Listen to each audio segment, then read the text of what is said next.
ఆంధ్రప్రదేశ్ రాజధాని అమరావతిలో హీరో రామ్ చరణ్ సందడి చేశారు. మంగళగిరి వేదికగా అంతర్జాతీయ ప్రమాణాలతో రూపుదిద్దుకున్న ఏసీఏ ఇంటర్నేషనల్ క్రికెట్ స్టేడియం ప్రారంభోత్సవ వేడుకలకు మెగా పవర్ స్టార్ ముఖ్య అతిథిగా హాజరయ్యారు. ఆంధ్ర క్రికెట్ అసోసియేషన్ ఆధ్వర్యంలో జరుగుతున్న ఆంధ్ర ప్రీమియర్ లీగ్ చివరి దశ మ్యాచ్ల ఓపెనింగ్ సెరమనీలో పాల్గొన్న Charan, Bhimavaram bulls versus capital Amaravati Royals match కు స్వయంగా టాస్ వేసి టోర్నీని ప్రారంభించారు.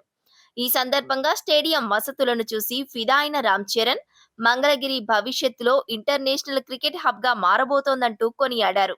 చరణ్ రాకతో స్టేడియం మొత్తం మెగా నినాదాలతో హోరెత్తిపోయింది. You had to be here to believe it.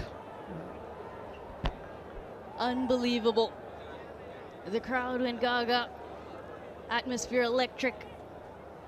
Yes, it is a cricket game, but he brought more flavor to it, did Ram Charan.